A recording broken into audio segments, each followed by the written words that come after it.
My girlfriend called me ugly in front of her friends and dumped me at a restaurant, leaving me to pay for the dinner. As she walked away, she loudly said, "A guy like you should be grateful I even dated you." I smiled and calmly waited. This morning, my phone blew up with 13 missed calls. You guys, I'm still processing what happened last weekend. I keep replaying it in my head and wondering if I somehow imagined the whole thing. But nope. My maxed out credit card and the ice cream stains on my couch confirm it was very real. For context, I had been with Rachel for 2 years. 2 years. Not some casual fling or whatever. We had the whole routine down. Netflix marathons on Sundays, awkward holiday dinners with both families, even that weird couples yoga class she insisted on trying, which we both sucked at, TBH. Things weren't perfect between us, are they ever? But I thought we were solid. We had talked about maybe moving in together this summer. She had these little annoying habits, leaving her socks literally everywhere, texting during movies, and making these helpful comments about my appearance. Stuff like, "That shirt makes your arms look bigger," or "Have you thought about trying a different hairstyle?" I always brushed it off as her being honest. Pass me with such a doormat. So last Friday, Rachel texted me about this dinner with some work friends. She's never really included me in her work life before, always saying it wasn't professional or whatever. So I was actually excited. I even went shopping for a new outfit, RIP my budget, and spent forever getting ready. I'm talking full YouTube grooming tutorial, the fancy hair products I only use for special occasions, the works. I get to the super expensive restaurant downtown, the kind with tiny portions and no prices on the menu. Red flag number 1. Rachel's already there with 2 girls she works with, Leona and Paula. The moment I walk up, there's this weird vibe. Rachel barely acknowledges me. Just this half stand from her chair and a quick "you're late." I was literally 2 minutes late because parking was impossible. I sit down and she looks at my outfit and goes, "Oh, you wore that?" Not quietly either. Her friends exchange this look, and I immediately feel my face getting hot. For the record, I was wearing a dark blue button-up that I thought looked nice, nothing crazy or inappropriate. I try to laugh it off, is there a dress code I missed? But she just shrugs and says they already ordered appetizers. Cool. The next hour is basically Rachel talking about work stuff I don't understand while her friends nod along. Whenever I try to join the conversation, Rachel either talks over me or explains why I'm wrong about whatever I just said. At one point, I mentioned something about a customer at my store, and Rachel interrupts with, "He doesn't really get how things work in the real business world," with this dismissive wave, like retail isn't a real job. I've been a manager for 3 years. I'm sitting there getting more uncomfortable, wondering if Rachel's always been this condescending and I just never noticed, or if she's showing off for her friends. Either way, not a great look. Then Leona asks how we met, and I start telling the story about how her coworker Victor is my best friend and introduced us. Rachel cuts me off mid-sentence and says, "Yeah. Victor felt bad for him. I was doing a favor, really." Then, laughs. You guys. My stomach literally dropped. That's not even close to how it happened. Victor had actually warned me about Rachel's ego before setting us up, but said she was a good girl underneath it all. Spoiler alert, she wasn't. I excuse myself to the bathroom, mostly so I don't cry in front of them. I'm in the stall texting Victor "UTF is happening?" When I get a notification that Rachel just tagged herself at this restaurant on Instagram with girls' night out, I'm not even there. Victor calls me immediately, but I send him to voicemail because I don't want the girls to hear me crying. I splash some water on my face, fix myself up, and give myself this sad little pep talk in the mirror about getting through dinner with dignity. When I get back to the table, they're all laughing about something, but stop abruptly when I sit down. Awesome. The waiter brings our main courses, and Rachel keeps making these jokes about my food choice. I ordered pasta, one of the less expensive options because I was already worried about the bill, and she keeps saying stuff like carb loading for a marathon, and that's a bold choice for someone with your body type. Each comment feels like a little paper cut, and they're adding up fast. At this point, I'm barely eating. Just pushing food around my plate and counting the minutes until I can leave. Then Paula asks Rachel about some presentation, and Rachel launches into this whole story about how her boss loved her ideas, and she's basically running the whole project now. Something clicks in my brain. The week before, Rachel had been stressing about this same presentation, saying her portion was only 5 minutes, and she was nervous. Now suddenly, she's the star? It's like she's living in some alternate universe where she's the main character. Then the bill comes. The waiter sets it on the table, and Rachel picks it up, looks at it for a second, then slides it over to me. I think she's just showing me the total. But then she says, and I will never forget this, "You know what? I don't think this is working." I stare at her, waiting for the punchline. There isn't one.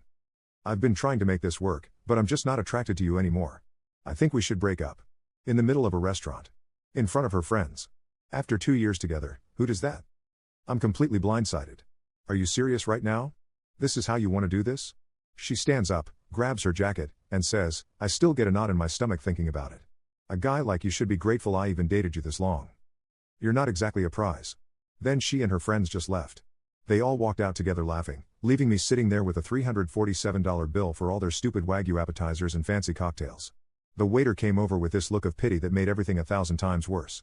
I paid the bill with my credit card, which I'm still paying off from Christmas, yay, and somehow made it to my car without completely falling apart. I called Victor from the parking lot sobbing so hard he couldn't understand me at first. He came straight to my apartment with a pint of Ben & Jerry's and a bottle of wine, the real MVP. Between ugly crying and stress eating cookie dough, I told him everything. He was livid.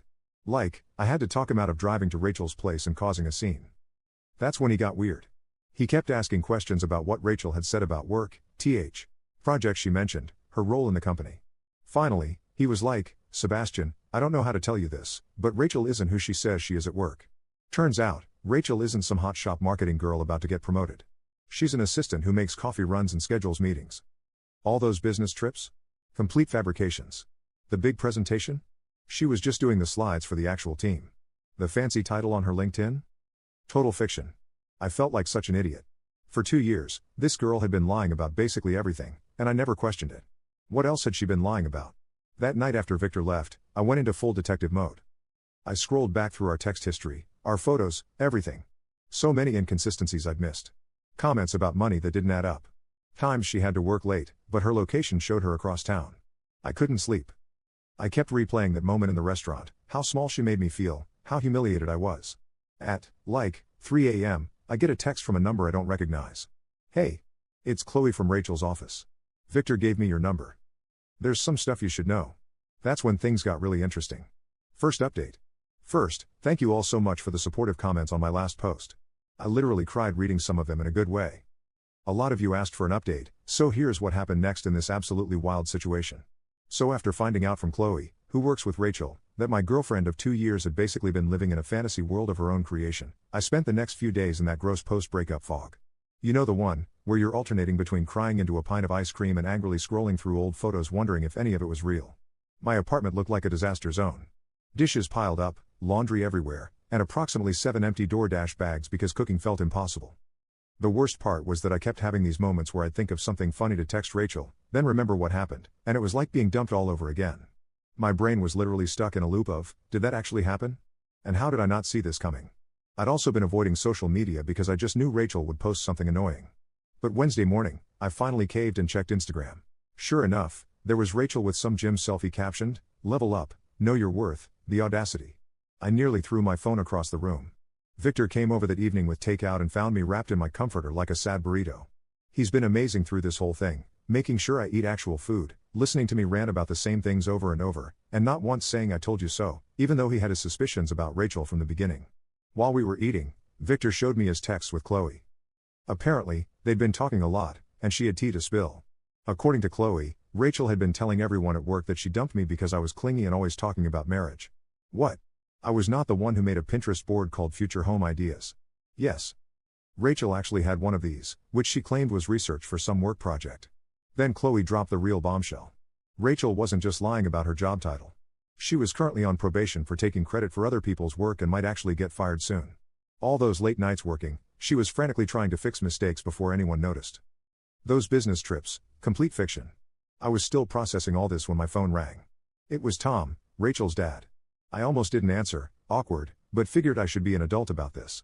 Tom has always been super sweet to me. Remembers my birthday and actually asks questions about my life, kind of sweet. He sounded concerned and asked if everything was okay between me and Rachel. Apparently, she told her family we had a little fight, but everything was fine.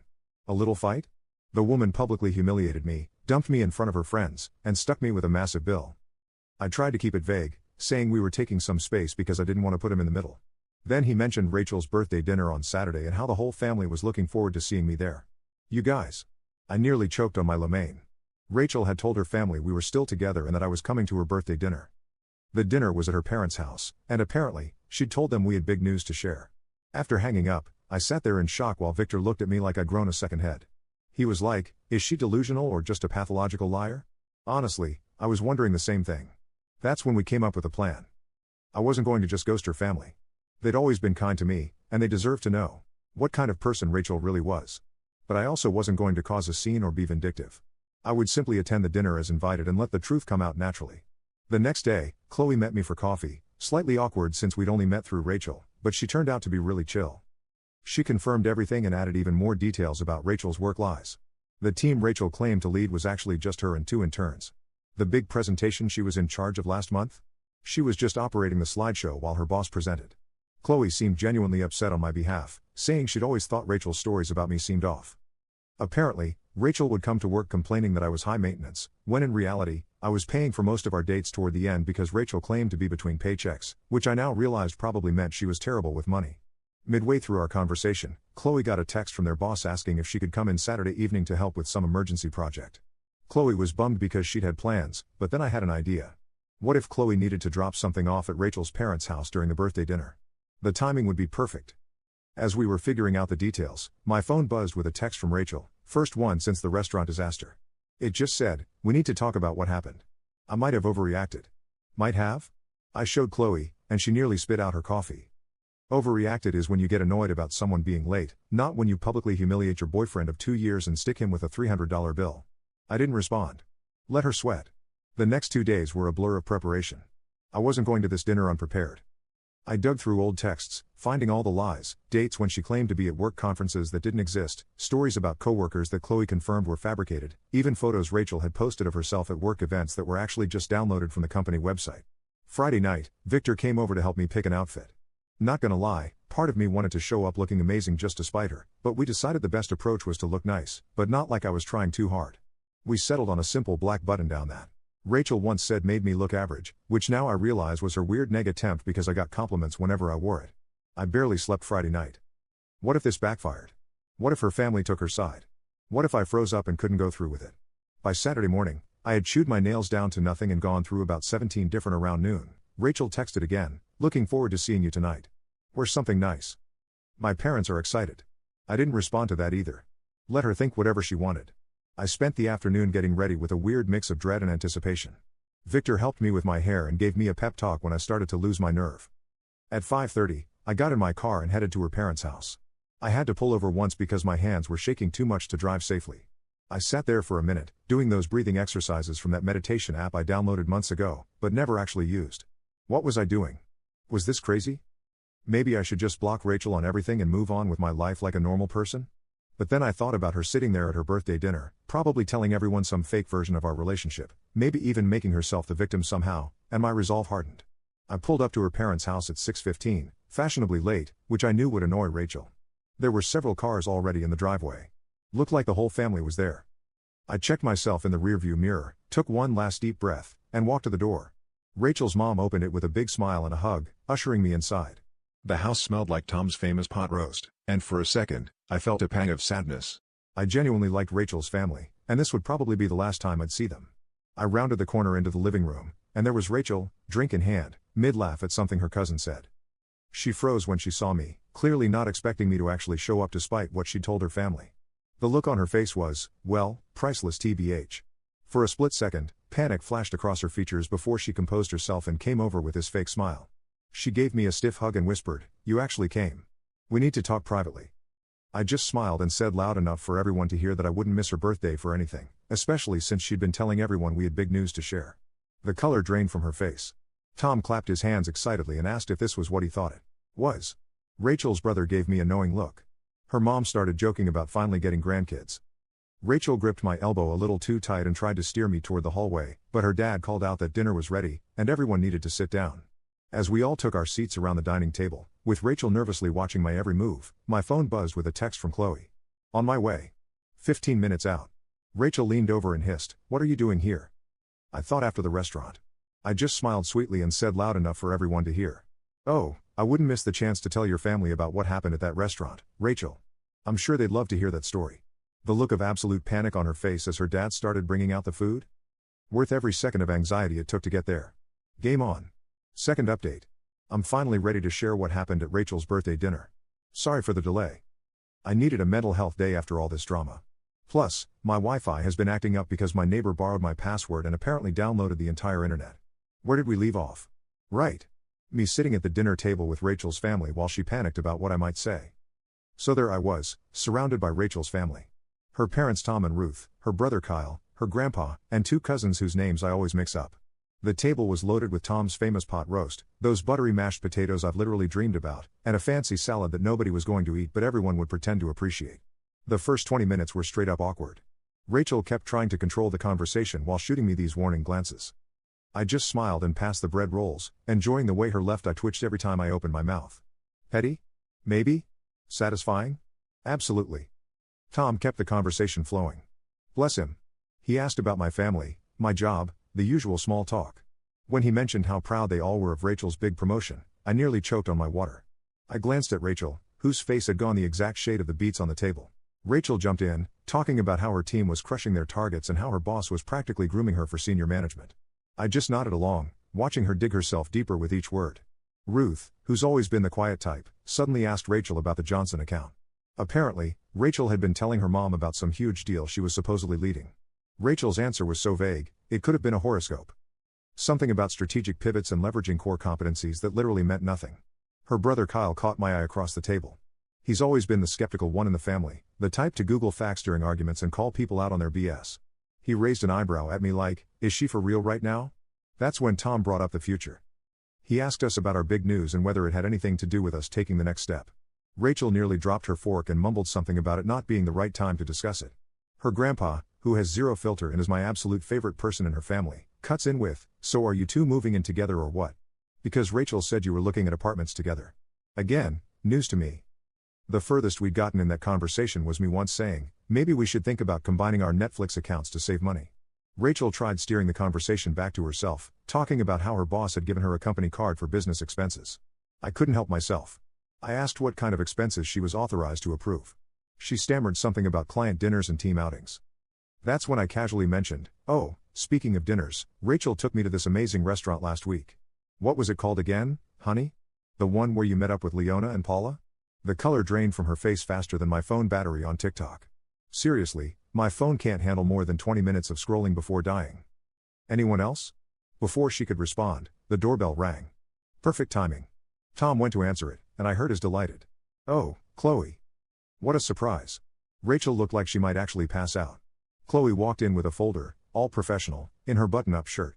She apologized for interrupting the birthday dinner, but said she had some work documents Rachel needed to sign urgently for Monday morning. Tom, being the perfect host, immediately invited her to join us for cake later. Rachel tried to usher Chloe toward the front door, but Ruth insisted they could handle work stuff right there at the table since we're all family here. Chloe sat down in the empty chair beside me, which I'd strategically saved NGL. Rachel was gripping her fork so hard I thought it might bend. That's when Ruth asked Chloe how the big presentation went, the one Rachel had apparently been leading.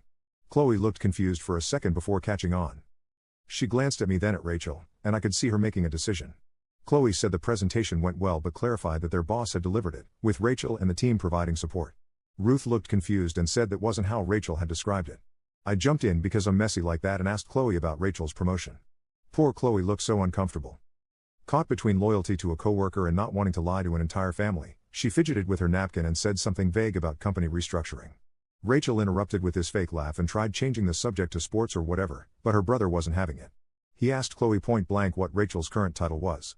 The silence that followed was like that moment when you drop something in a public bathroom. Everyone hears it. No one wants to acknowledge it. Chloe looked at Rachel, who was silently pleading with her eyes, then at me. I nodded slightly. She cleared her throat and said that Rachel was an administrative assistant in the marketing department. The silence. Ruth put down her fork slowly. Her grandpa made this little hump sound. Kyle muttered something that sounded suspiciously like, I knew it. Rachel immediately went into damage control mode, saying Chloe was confused, that she had multiple roles, that it was complicated. But the dam had broken. Her family started asking specific questions that she couldn't weasel out of. When did you get promoted? She hadn't. Why did you say you had a team? She didn't. What about that corner office you mentioned? Also fictional. With each question, Rachel's stories unraveled more. She kept looking at me like this was somehow my fault, which just made me more determined to let everything come out. Tom, bless his heart, tried to smooth things over. He suggested we all have some cake and talk about happier things. As he went to the kitchen to get it, Kyle asked me directly about the restaurant I'd mentioned earlier. This was my moment. I took a deep breath and told them everything. How Rachel had invited me to meet her friends, how she'd belittled me throughout dinner, how she dumped me in front of everyone and walked out, leaving me with a $347 bill I could barely afford. Rachel tried interrupting several times, but her mom shut her down with this look I'd never seen before. Pure disappointment. Rachel's defense, that I was exaggerating and playing victim, That I had embarrassed her in front of her colleagues by not fitting in, that leaving me with the bill was teaching me financial responsibility. Her grandpa actually snorted at that last one. Chloe, who had been quiet through most of this, finally spoke up. She confirmed my story, adding that she'd heard Rachel bragging to coworkers about how she'd put me in my place.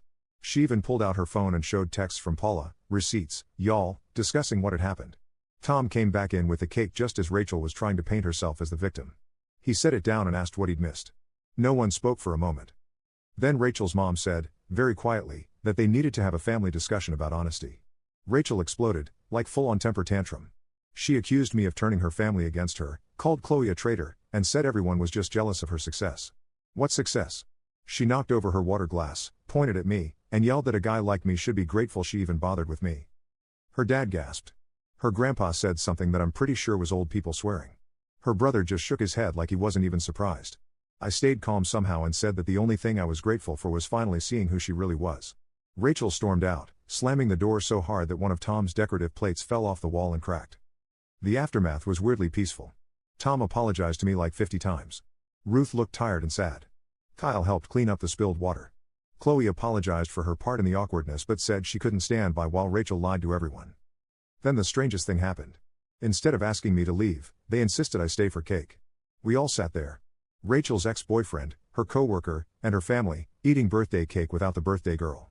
In any other situation, it would have been the most awkward thing ever. But somehow, it wasn't. After cake, I helped Tom clean up in the kitchen. He kept apologizing and saying he had no idea Rachel had been lying about so much. He seemed genuinely heartbroken, not just about what she'd done to me, but about who his daughter had become. I felt bad for him tbh. No parent wants to realize their kid is, well, kind of terrible. He asked me quietly if there had been signs before. And I admitted that looking back, there were red flags I'd ignored because I wanted to believe the best about her. When I was getting ready to leave, Rachel's mom pulled me aside. She thanked me for my honesty and apologized for what her daughter had done. She seemed so defeated, like she was trying to figure out where they'd gone wrong in raising her. I assured her it wasn't their fault. Rachel had made her own choices. Chloe offered to walk me to my car, probably sensing I needed a moment to process everything. As we walked down the driveway, she mentioned that Rachel had been having problems at work for months, taking credit for other people's ideas, lying about her contributions, even faking emails from clients. She was actually on her final warning before potential termination. Suddenly, Rachel's desperate need to appear successful made a twisted kind of sense. Her whole identity was built on this fake image of success and status. When I thought about it that way, I almost felt sorry for her, almost. I thanked Chloe for backing me up and drove home in a weird state of emotional exhaustion mixed with relief, like when you finally take off uncomfortable shoes at the end of the day.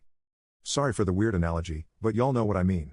When I got home, I had 3 missed calls from Victor wanting updates. I was about to call him back when my phone buzzed with a text from Rachel. You've ruined everything. This isn't over. I didn't respond, just blocked her number, and made myself some tea. I should have been scared or upset, but honestly, I just felt tired and maybe a little proud of myself for standing up to her. I thought that was the end of it. I really did.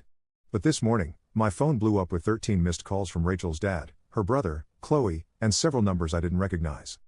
Something had happened overnight. And based on the increasingly frantic voicemails, Rachel had completely lost it. Last update, I'm finally ready to explain about those 13 missed calls. Thanks for being patient while I processed everything that happened. Also sorry for the delay. My laptop decided to do a surprise 4-hour update right when I sat down to write this. So where were we?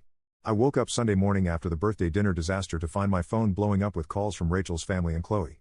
At first, I legit thought someone had died or something. My stomach did that awful dropping thing as I scrolled through the notifications.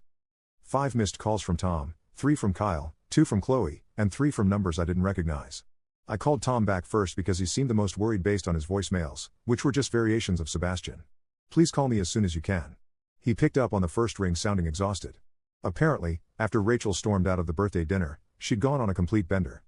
She'd shown up at her ex-boyfriend's apartment at, 2 a.m. drunk and ranting about how I'd ruined her life. The ex, who I didn't even know existed tbh, was understandably freaked out and called Kyle, who had to go pick her up. But that wasn't all. Rachel had also spent the night sending unhinged messages to practically everyone we knew. She'd texted Chloe threatening to ruin her at work. Lol, good luck with that when you're about to get fired. She'd posted this long rambling status on Facebook about how she was surrounded by snakes, and people would regret betraying her. Most concerning was that she'd posted my address in a private message to her friend Paula, saying she was going to make me pay for humiliating her. Paula, who apparently has some moral compass, immediately called Tom and forwarded the message, which is why he was trying so desperately to reach me. I was sitting on my couch in my ratty old pajamas, hair still in yesterday's messy bun, trying to process all this information while Tom apologized approximately 50 times for his daughter's behavior. I should have been scared, I guess. But honestly, I just felt tired. Like, when your phone is stuck at 1% battery for hours, just waiting for it to finally die so you can charge it and move on. Tom insisted on coming over just to make sure I was okay, which was super sweet, but also made me panic clean my apartment. Nothing motivates tidying up like knowing someone's dad is about to see your living space. Am I right? I was literally throwing dirty laundry into my closet and scrubbing dried toothpaste off the bathroom sink when my doorbell rang. It wasn't just Tom. Kyle was with him too. They brought coffee and those little pastries from the bakery near their house, which, not gonna lie, might be what I miss most about being with Rachel. We sat at my tiny kitchen table with the wobbly leg that I've been meaning to fix for months, and they filled me in on the Rachel situation. According to Kyle, this wasn't the first time Rachel had lied about her life. In college, she'd apparently told everyone she was on the softball team when she'd actually been cut during tryouts. She'd once claimed to be talking to a popular guy who had no idea who she was. There was a whole pattern of her creating this fictional version of herself that was more successful, more popular, more everything. As they were talking, my phone kept buzzing with texts from friends who'd seen Rachel's social media meltdown. Victor was freaking out, wanting to come over with his girlfriend who does kickboxing just in case. He watches too many crime shows, I swear. My group chat was blowing up with confused messages about the dramatic subtweets Rachel was posting. That's when my doorbell rang again. I literally froze, wondering if it was Rachel. Kyle peeked through the blinds and let out a long breath. It was Chloe. Apparently, Rachel had been blowing up her phone all morning too, and Chloe wanted to warn me in person since Rachel had mentioned paying me a visit. So there we all were, me, Rachel's dad, her brother, and her coworker, sitting in my living room on a Sunday morning, trying to figure out what to do about this woman-child throwing a tantrum because she got caught in her lies. If it wasn't so stressful, it would have been hilarious. Like, imagine explaining this situation to someone who wasn't there. Chloe mentioned that their boss had already gotten wind of Rachel's social media tirade. Someone had screenshotted and forwarded it. So Monday at work was going to be interesting. Kyle was worried Rachel might do something stupid if she lost her job on top of everything else. That's when my doorbell rang again. This time, it was the building manager, looking super awkward. Apparently, Rachel had been downstairs making a scene in the lobby, demanding to be led up to my apartment. The manager had refused, bless him, and threatened to call the police, at which point Rachel had stormed off, but not before yelling that I was a lying bastard loud enough for the entire first floor to hear. Tom looked devastated. He kept apologizing and saying he didn't know where they went wrong with her. I felt terrible for him. Imagine realizing your adult daughter is basically a walking red flag. Kyle was more practical, suggesting I document everything just in case Rachel's behavior escalated. We were all sitting there trying to figure out what to do when my phone buzzed with a notification. Rachel had tagged me in an Instagram story. Against my better judgment and everyone in the room telling me not to look, I opened it. It was a photo of me from early in our relationship, sleeping on her couch with my mouth open, captioned, "Mr. Perfect who ruined my birthday isn't so perfect. A guy like you should be grateful anyone took pictures of you at all." Like, that was her big revenge? A slightly unflattering photo from 2 years ago? I actually laughed out loud, which wasn't the reaction Tom was expecting. But honestly, if that was the worst she could do, I was going to be fine. Just as we were discussing next steps, there was a loud pounding on my door. We all jumped. Then we heard Rachel's voice, slurring slightly. "I know you're in there. Open the door." Chloe immediately stood up like she was going to confront Rachel, which was sweet, but unnecessary. I was already calling the building security guard, perks of a slightly more expensive apartment building. Rachel kept pounding and yelling, and I could hear my neighbor's door open as she came out to see what the commotion was about. By the time security arrived, Rachel had moved on to kicking the door. The security guard didn't mess around. He told Rachel to leave or he'd call the police. There was some back and forth that I couldn't quite make out, then silence. The guard knocked gently and let me know Rachel had left the building but was still in the parking lot, possibly waiting. Tom was mortified. He insisted on going down to deal with his daughter himself. And honestly, I was happy to let him. He was so upset that Ruth, Rachel's mom, had to come pick them both up. The whole situation was just sad. After they left, Chloe and I sat on my couch in stunned silence for a bit. She finally broke it by asking if I had any alcohol, which felt like the appropriate response to the morning we'd had. We split a bottle of wine I'd been saving for a special occasion, and this definitely counted. By the time Chloe left, it was late afternoon, and I was emotionally exhausted. Victor came over and stayed the night just in case Rachel decided to make a return appearance. She didn't, thankfully. We ordered pizza, watched bad reality TV, and tried to process the absolute soap opera my life had become. The next few weeks were, well, an adjustment. Rachel got fired from her job after failing to show up for 3 days and sending inappropriate emails to several coworkers. She moved back in with her parents temporarily, which I only know because Kyle and I have kept in touch. He's actually pretty cool. We get coffee sometimes. Rachel tried to contact me a few more times, leaving voicemails that ranged from angry to tearful to weirdly nostalgic. I saved them all just in case, but never responded. She created a few fake Instagram accounts to message me, but they were so obviously her, who else would write "you're making a big mistake with that spelling error," that I just blocked them instantly. The weirdest part was running into her at Target about a month later. I was in the home section looking at shower curtains, and suddenly there she was, holding a pack of socks and looking like she hadn't slept in days. We made eye contact, and for a second, I thought she might cause a scene. Instead, she just turned around and walked away, leaving her shopping basket right there in the aisle. That was 3 months ago now. Rachel eventually moved to her aunt's place in another state, according to Tom, who still sends me holiday cards, which is sweet, but awkward. Her social media has gone suspiciously quiet. Kyle thinks her parents finally cut her off financially until she gets therapy. As for me, I'm doing pretty good, actually. My apartment finally feels like mine again now that I've rearranged the furniture and replaced the stuff that reminded me of Rachel. The strangest outcome of all this might be my unexpected friendship with Chloe. We're not dating or anything, though Victor keeps trying to make that happen. But we grab lunch sometimes and text out stupid TikTok videos. It's nice having someone who witnessed the whole Rachel saga and understands why I now have trust issues the size of Texas. Looking back at everything, I'm not angry anymore. Well, not just angry. I'm also weirdly grateful. Not for dating Rachel. Definitely not that. But for finding out who she really was before things went further. Imagine if I'd moved in with her or something? Shudder.